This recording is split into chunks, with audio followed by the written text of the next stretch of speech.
Hey guys, in this video I will show you how to fix the error that a white screen is popping up when you try to load a game.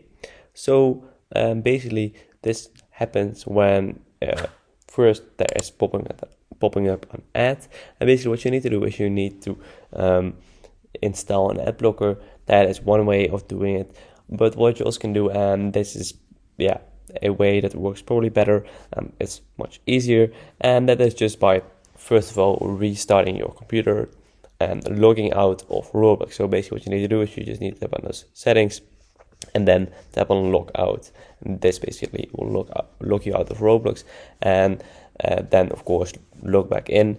It's important that you of course need to know your password, otherwise you can't log in. But basically just tap on log out, maybe even restart Roblox, restart your PC, restart your phone, I don't know what you're playing on, but just restart it and log out, and then it should basically work perfectly fine again.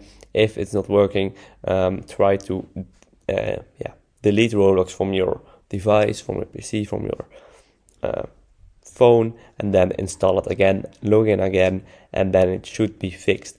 If it's not fixed, you can go to the help center and search or contact the support team of Roblox, and they probably can fix it for you. So I hope this video was helpful. If so, please subscribe to the channel, and I see you in the next video. Bye bye.